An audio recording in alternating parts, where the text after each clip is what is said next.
Hi hello friends, എല്ലാവർക്കും പുതിയൊരു വ്ളോഗിലേക്ക് സ്വാഗതം.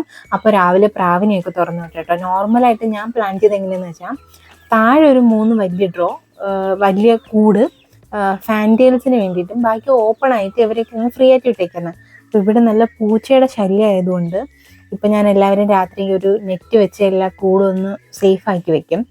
ഇനിയിപ്പോൾ കൂടുതൽ കുഞ്ഞുങ്ങൾ വിരിഞ്ഞു കഴിഞ്ഞാൽ എന്ത് ചെയ്യുമെന്നൊരു ഐഡിയ ഇല്ല. പക്ഷേ നിലവിലിപ്പോൾ എങ്ങനെയാണ് ചെയ്യുന്നത് കേട്ടോ. അപ്പോൾ പ്രാവിനെല്ലാം തുറന്നിട്ട് ഈ വലിയ താറാവിന് അടയ്ക്കാറില്ല. അവരെ അടയ്ക്കാൻ പ്രത്യേകിച്ച് ഇപ്പോൾ കൂടില്ല. ഈ ടെറസിന് മുകളിൽ ഞാൻ മുന്നേ ഒരു 2-3 വർഷം മുന്നേ ഈ നെറ്റ് വെച്ച് ഇങ്ങനെ ഒരു ഷെഡ് പോലെ ഉണ്ടാക്കി വെച്ചിട്ടുണ്ട്. അതൊന്ന് കുറേ ഹോൾസൊക്കെ വീണെടുപ്പുണ്ട്.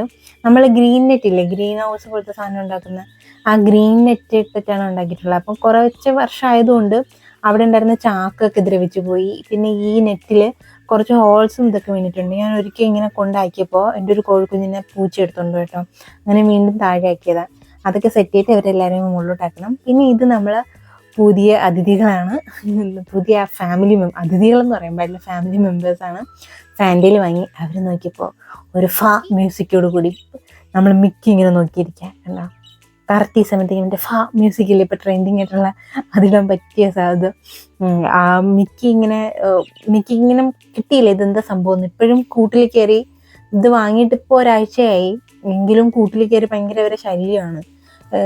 പിടിക്കാനൊക്കെ നോക്കുന്നുണ്ട്. വേറെ ഇങ്ങനെ അല്ലാതെ ഉപദ്രവമൊന്നുമില്ല, ജസ്റ്റ് ഇങ്ങനെ ചാടി ബഹളം ഉണ്ടാക്കുന്നുള്ളൂ. ഇതിപ്പോൾ ഒഴിഞ്ഞു കിടക്കാണ് കേട്ടോ. ഇതിനകത്ത് താറാവ് ഇറങ്ങി എൻ്റെ ക്രാഫ്റ്റ് ഫിഷിനെ എല്ലാത്തിനെയും കൊണ്ടുപോയി. ബാക്കി ഇതിനെല്ലാം മറ്റേ നേഴ്സറി പോലെ ഞാൻ ചെയ്തേക്കുന്നതാണ്, ഈ ചെറിയ ചെറിയ ടബെല്ലാം. ഇതിനകത്തെല്ലാം കുഞ്ഞു കുഞ്ഞു മീനാണ് കേട്ടോ ഉള്ളത്. ഇനി എവരെ വെച്ച് വേണം എനിക്ക് ബ്രീഡിങ് ചെയ്യാനായിട്ട്. പക്ഷെ ഇപ്പോഴും ഈ വീഡിയോസ് കണ്ടപ്പോഴാണ് മനസ്സിലായ, ഈ വീഡിയോസ് എന്നല്ല, ഇത് പഠിക്കാൻ വേണ്ടി കൂടുതൽ വീഡിയോസ് ഞാൻ കണ്ടപ്പോഴാണ് മനസ്സിലായി, ഇവർക്ക് ഈ കുഞ്ഞു മീനുകളെ വലിയ ടബിലിട്ടാലേ അത് പെട്ടെന്ന് വളരൂ, നമുക്ക് ബ്രീഡ് ചെയ്യാൻ റെഡിയാക്കി കിട്ടുള്ളൂ എന്നുള്ള. അപ്പോൾ ഇനി എന്താവും അറിയാൻ വയ്യ, എന്നാലും ഇട്ടേക്കാം. അപ്പോഴത്തേക്കും കോഴിക്കുഞ്ഞും താറാവും ഒക്കെ ഈ തുറന്നു വിട്ടുന്ന സന്തോഷത്തിൽ അവിടെ മൊത്തം ഓടുകയാണ് കേട്ടോ. താറാവ് കോഴിയേക്കാളും നല്ലത് താറാവാണ് വളർത്താനായിട്ട്. പക്ഷേ അവർ മൊത്തം വൃത്തികേടാക്കും, അതാ പ്രശ്നം. നല്ലൊരു കൂടുണ്ട്, ഈ തറയൊക്കെ സിമെൻറ്റ് ചെയ്തിട്ട് ഒരു ഫുള്ളി നെറ്റൊക്കെ അടിച്ച് കവർ ചെയ്തൊരു സ്ഥലം ഉണ്ടെങ്കിൽ താറാവ് നല്ലത്. അവർക്ക് അസുഖം വരില്ല, അവർക്ക് പ്രത്യേകിച്ച് കെയറിങ് ഒന്നും വേണ്ട, നല്ലതാണ് കേട്ടോ. അത് കഴിഞ്ഞ് ടെസയുടെ കൂട്, ടെസ ഇങ്ങനെ ഈ ബാത്റൂമൊക്കെ ചെയ്യണ കൂട്ടിനകത്താണ്. അവളിങ്ങനെ ട്രെയിൻ ചെയ്യിപ്പിച്ചിട്ടില്ല. എനിക്കിപ്പോഴാണ് അവളെ കിട്ടിയത് കേട്ടോ. എനിക്ക് ലാസ്റ്റ് ഡിസംബറിലാണ് ടെസയെ കിട്ടുന്നത്. അപ്പോൾ പിന്നെ ഞാനും അങ്ങനെ കൊണ്ടുപോയിട്ടില്ല, കാരണം വെളിയിൽ നിറയെ പട്ടിയുണ്ട്. എനിക്ക് പട്ടികളുമായിട്ട് അങ്ങനെ, ഞാൻ ആദ്യമായിട്ടാണ് ഒരു പട്ടിക്കുട്ടിയെ നോക്കണത്. അപ്പം ഈ വേറെ പട്ടി വന്നു കഴിഞ്ഞാൽ ഞാൻ ഇവിടെ ഇട്ടിട്ട് ഓടിക്കളയും. അതെനിക്ക് നല്ല ധാരണയുണ്ട്. വേറെ ഏതെങ്കിലും പട്ടി, ഇപ്പോൾ വേറെ പട്ടി വന്ന് ഈ ടെസയുടെ കടി ഉണ്ടാക്കി കഴിഞ്ഞാൽ ഞാൻ ഓടിക്കളയോടുന്നു. അതുകൊണ്ട് പിന്നെ റിസ്ക് എടുക്കാൻ വയ്യാത്തതുകൊണ്ട് ഞാനിങ്ങനെ വെളിയിലോട്ട് കൊണ്ടുപോകാതെ. അപ്പോൾ അവിടെ കൂട് ക്ലീൻ ചെയ്തു. പിന്നെ അവർക്ക് കുടിക്കാനുള്ള വെള്ളം വെച്ചിട്ട് ഇനി കുറച്ച് കഴിഞ്ഞിട്ട് ഫുഡ് കൊടുക്കുകയുള്ളൂ. ഞാൻ നേരത്തെ എണീക്കാത്തത് കൊണ്ട് ഇവരെ കാര്യങ്ങളെല്ലാം ഇങ്ങനെ കുറച്ച് ഡിലേ വരികയാണ്. പിന്നെ ഇവരെ കാര്യം എന്ത് ചെയ്താലും ഞാൻ ഹാൻഡ് വാഷ് എടുത്ത് നന്നായിട്ട് കൈ കഴുകും കേട്ടോ. നന്നായിട്ട് കൈയൊക്കെ കഴുകിയ ശേഷം, ഇതിപ്പോൾ ഹാൻഡ് വാഷ് നന്നായിട്ട് ചിലവാകുന്നുണ്ട്. ഹാൻഡ് വാഷൊക്കെ ഞാൻ ഉണ്ടാക്കുന്നുണ്ട്, കുഴപ്പമില്ല, അല്ലെങ്കിൽ നല്ല കാശായേനെ. കാരണം ഓരോ തവണ ഇവരെയൊക്കെ കൂട്ടിനടുത്ത് പോയാലും ഇവരെയൊക്കെ പിടിച്ചാലും ഫുഡ് കൊടുത്താലും ഒക്കെ ഞാൻ നന്നായിട്ട് കൈ കഴുകും. കാരണം നമ്മളിപ്പോൾ വലുതായിട്ട് നമ്മളെ ബാധിച്ചിട്ടുള്ള എല്ലാ വൈറസുകളും തന്നെ ഏതെങ്കിലും മൃഗങ്ങളിലൊക്കെ നിന്ന് വന്നിട്ടുള്ളതാണ്. എനിക്ക് ഇവരെയൊക്കെ ഇഷ്ടമാണ്, വളർത്താൻ ഇഷ്ടമാണ്. കുഞ്ഞുനാൾ മുതൽ ഞാൻ സ്കൂൾ മുതലുള്ള ഡ്രീമാണ് ഒരു ഫാം വേണം, വീട്ടിൽ കുറേ പെറ്റ് വേണം എന്നൊക്കെയുള്ള. ഞാനൊരു 7ാം ക്ലാസ്സിലൊക്കെ ആയപ്പോൾ എൻ്റെ വീട്ടിലൊരു വലിയ കുളമൊക്കെ കുഴിച്ചിട്ടിട്ടുണ്ടായിരുന്നു താറാവിനെ വാങ്ങാനായിട്ട്. അപ്പോഴും നമുക്ക് എന്ന് വെച്ചാൽ ഓപ്പൺ ആയിട്ടുള്ള സ്ഥലമുണ്ട്, പക്ഷെ ഓപ്പൺ ആയിട്ടുള്ള സ്ഥലം, പട്ടിയൊക്കെ വന്ന് പിടിച്ചുകൊണ്ട് പോകും.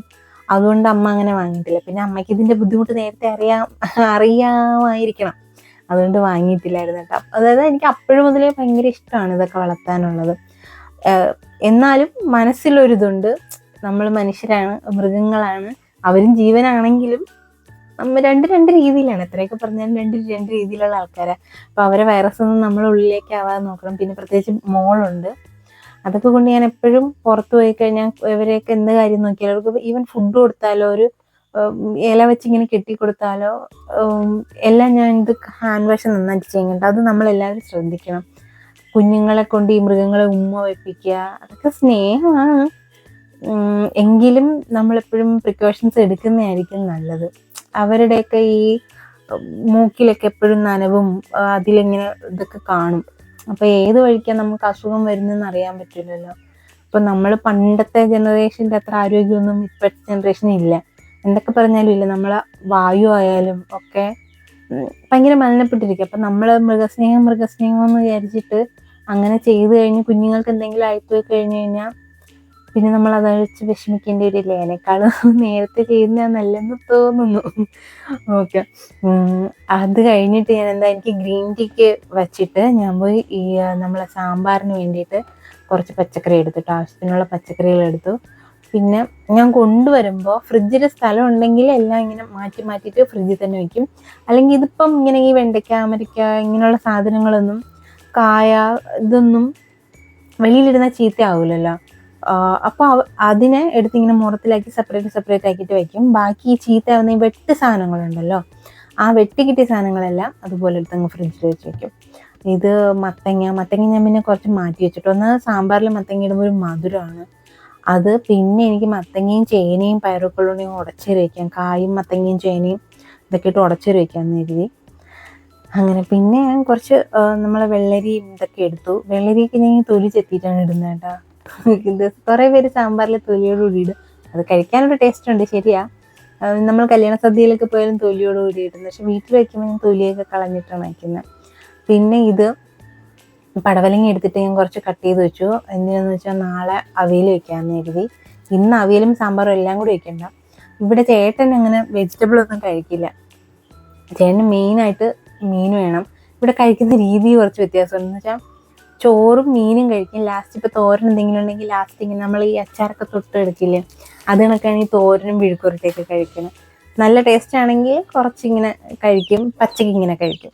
അപ്പോൾ അത് അരിഞ്ഞ് വെച്ചിട്ട് കോഴിക്കുഞ്ഞുങ്ങൾ തുറന്നിട്ടേക്കില്ലായിരുന്നു. പൂച്ച ശല്യം നന്നായിട്ടുണ്ട്. പിന്നെ കാക്കയുടെയൊക്കെ ശല്യം ഉള്ളതുകൊണ്ട് അവരിപ്പോൾ അടച്ചിട്ടു കേട്ടോ. താറാവിനെയും കോഴിയൊക്കെ ഒരുമിച്ചായിരുന്നു. അതുകൊണ്ട് കൂട് ഭയങ്കരമായിട്ട് വൃത്തികേടാവും. ഈ താറാവ് കുഞ്ഞുങ്ങളുള്ളപ്പോഴേ അവർ വെള്ളമൊക്കെ ഇട്ട് ഭയങ്കര മോശമാക്കും എപ്പോഴും. ഇതിന് രണ്ടായി. ആക്ച്വലി എനിക്ക് കോഴിയെ വളർത്തണ്ടായിരുന്നു എന്ന് തോന്നി പിന്നീട്. ഇവർക്ക് പ്രത്യേകിച്ച് കെയറും വേണം. പിന്നെ ടെറസിലാകുമ്പോൾ ഭയങ്കര ചൂട്, അല്ലെങ്കിൽ ഇപ്പം മഴ ആയതുകൊണ്ട് ഭയങ്കര മഴ, അങ്ങനെയുള്ള ബുദ്ധിമുട്ടുണ്ട്. താറാവാകുമ്പോൾ അതൊന്നും കുഴപ്പമില്ല, സേഫാണ്. അവർ നല്ല ഫുഡൊക്കെ കഴിച്ചിട്ട്, എന്താ വെച്ചാൽ ഒരു ടീം മാത്രമുള്ളപ്പം അതിനനുസരിച്ച് നോക്കിയാൽ മതി. ഇപ്പം 2 പേരും കൂടെ ആയപ്പം എനിക്കൊരു ബുദ്ധിമുട്ട്. ആദ്യം ഞാൻ വിചാരിച്ചതാണ്, പക്ഷെ പിന്നെ എപ്പോഴോ ഇങ്ങനെ നാടൻ താറാമുട്ട കണ്ടപ്പോൾ ഞാൻ അറിയാതെ അങ്ങ് അടവച്ച് പോയതാണ്. എനിക്ക് ഇൻക്യുബേറ്റർ ഉണ്ട്, ഇൻക്യുബേറ്ററിൽ വിരിയിച്ചെടുത്ത. ഓക്കെ, ഇപ്പം എനിക്ക് ഇവരിൽ ഇപ്പം തന്നെ ഇത്രയും പേരില്ല കേട്ടോ. എനിക്കിപ്പോൾ ഒരു 3-4 പേരേ ഉള്ളൂ. കഴിഞ്ഞ ബാച്ചിൽ 6 പേരുണ്ടായിരുന്നതിൽ ഒരാൾ ബാക്കിയുണ്ട്. ബാക്കിയെല്ലാം പൂച്ച കൊണ്ടുപോയി. ഇവർ 7 പേരുണ്ടായിരുന്നു. അതിലിപ്പോൾ 3 പേരേ ഉള്ളൂ, ബാക്കിയും പൂച്ച കൊണ്ടുപോയി. ഇന്നും കൂടെ ഒരാളെ കൊണ്ടുപോയതേ ഉള്ളൂ. ജസ്റ്റ് കൂട്ടിൽ നിന്ന് വെളിയിലായിപ്പോയി. അപ്പം ഞാൻ കരുതി വെളിയിൽ ആ കൂടിനടിയിലല്ലേ നിൽക്കുന്നത്, ഞാൻ മോളെ കൊണ്ട് നഴ്സറിയിലാക്കിയിട്ട് വന്ന് തിരിച്ചകത്താക്കാൻ കരുതി. സമയം കിട്ടില്ല. നമ്മൾ എത്രയൊക്കെ ആയാലും ഇവരെയൊക്കെ പിടിച്ചിട്ട് പോകുമ്പോൾ നമ്മളെ ബോഡിയിൽ ഒരു സ്മെല്ലുണ്ടാവും. പക്ഷെ നമുക്കതറിയാൻ പറ്റില്ല, നമ്മൾ ഓപ്പോസിറ്റ് ഇരിക്കുന്ന ആൾക്ക് അതറിയാൻ പറ്റും. അപ്പം ഞാൻ ഇങ്ങനെ എവിടെയെങ്കിലും പോയി റെഡിയായി കഴിഞ്ഞാൽ പിന്നെ ഞാൻ ഇവരെ ഇങ്ങനെ പിടിക്കാനോ കൂട്ടിൻ്റെ അടുത്തോട്ടൊന്നും അങ്ങനെ പോകില്ല കേട്ടോ. കാരണം നമുക്കറിയാൻ പറ്റില്ല അത്. നമുക്കറിയാം, ഈ പശുവിനൊക്കെ വളർത്തുന്നൊരു നമ്മളടുത്ത് വരുമ്പോൾ അവർക്ക് ചെറിയൊരു ആ ഒരു സ്മെല്ലുണ്ടാവും. എത്രയൊക്കെ ശ്രദ്ധിച്ചാലും ഉണ്ടാവും. അപ്പം ഞാൻ അങ്ങനെ വരേണ്ട ഒരു സ്ഥാപനത്തിലോട്ടല്ലേ പോകുന്നത്, അങ്ങനെ വരണ്ടെന്ന് എഴുതിയിട്ടിരുന്നത്. പക്ഷേ തിരിച്ചു വന്നപ്പോൾ അമ്മ പറഞ്ഞു പൂച്ച പിടിച്ചോണ്ടെന്ന് പറഞ്ഞു. കേട്ടപ്പോൾ ഭയങ്കര വിഷമം തോന്നി. പിന്നെ എന്ത് ചെയ്യാനാ, ഇപ്പം പിന്നെ ശീലമായതുകൊണ്ട് കുഴപ്പമില്ല എന്നല്ല, ഓർക്കുമ്പോൾ ഒരു വിഷമം. അവരിങ്ങനെ വിളിക്കുമ്പോൾ വരും. പിന്നെ ഓരോരുത്തർക്ക് എല്ലാവരും കാണുമ്പോൾ ഒരുപോലെ ഇരിക്കുന്നെങ്കിലും നമ്മൾ വളർത്തുമ്പോൾ ഓരോരുത്തർക്കും ഓരോ പ്രത്യേകതയുള്ളത്. അവൾക്കിങ്ങനെ കണ്ണൊക്കെ ഇങ്ങനെ എഴുതിയ പോലത്തെ ഒരു ഫേസ് ആയിരുന്നു, നല്ല രസമായിരുന്നു. അതിനൊക്കെ പോയി. ഇപ്പം എന്താ വിഷമിച്ചിട്ട് എന്താ കാര്യം? അയ്യോ, ഞാനത് ആലോചിച്ചു. മിക്കിയും കുക്കിൻ്റെ പുറകെ തന്നെ നടക്കുന്നുണ്ട് കേട്ടോ. അത് കഴിഞ്ഞ് വീണ്ടും റിപ്പീറ്റ്. വരിക, ഹാൻഡ് വാഷ് എടുക്കുക, നന്നായിട്ട് കഴുകുക. ഞാൻ എന്തായാലും മോക്ക് ഒരു ദിവസം പൂച്ച ഇങ്ങനെ അകത്തിരിക്കുകയായിരുന്നു. ഒരു തീരെ കുഞ്ഞായിരുന്നു.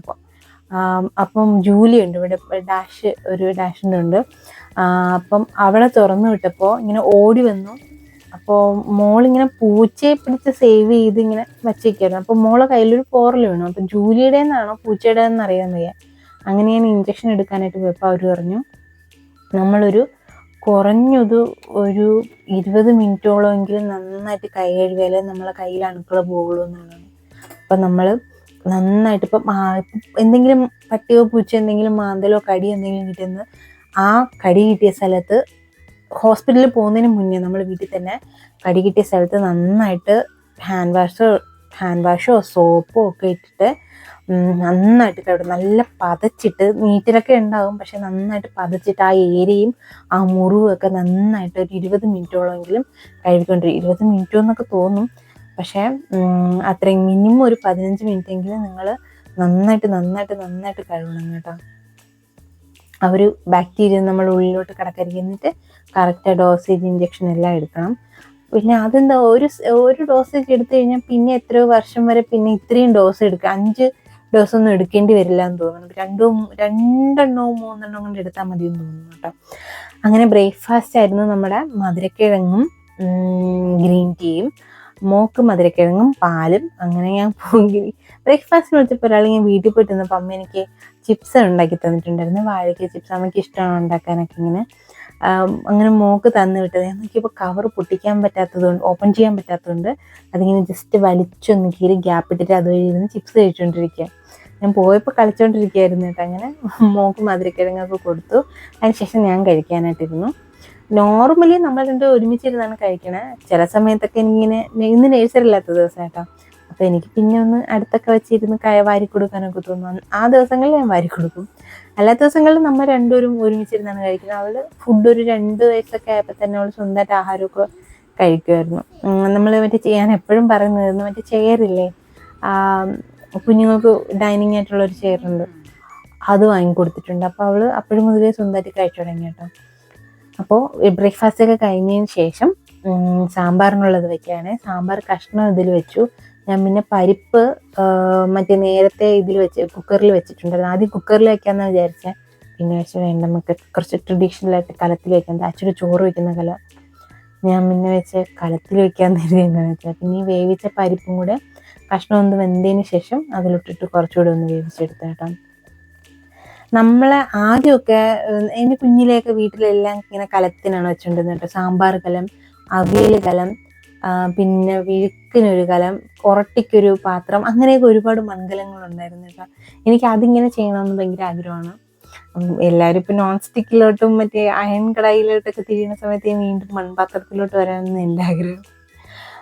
പക്ഷെ എനിക്കറിയാൻ വയ്യ. ഞാനിപ്പോൾ യൂട്യൂബൊക്കെ എടുത്ത് നോക്കിക്കഴിഞ്ഞാൽ എന്ന് വെച്ചാൽ ഇപ്പം മൺപാത്രം നല്ലതെന്ന് പറയുമ്പോൾ മൺപാത്രം നല്ലതല്ല എന്ന് പറഞ്ഞ് കുറേ വീഡിയോസ് ഉണ്ട്. അപ്പോൾ ഏതാ നല്ലത് എന്താ നല്ലതെന്ന് അറിയാൻ വയ്യ. എങ്കിലും പണ്ടത്തുള്ളവർ ചെയ്തതില്ലേന്നായിരുന്നു ഞാനും ചെയ്യുന്നത്. പച്ചക്കറി അതൊക്കെ അരിഞ്ഞതിൻ്റെ വേസ്റ്റും കോവയ്ക്കലൊക്കെ ഇട്ടു കേട്ടോ. അതൊക്കെ കഴിഞ്ഞ് അകത്തോട്ട് വന്നപ്പോൾ മോള് നല്ല ഉറക്കത്തിലായിട്ടിരിക്കുകയായിരുന്നു. അങ്ങനെ മോളെ ഉറക്കി കിടത്തിയൊക്കെയാണ്.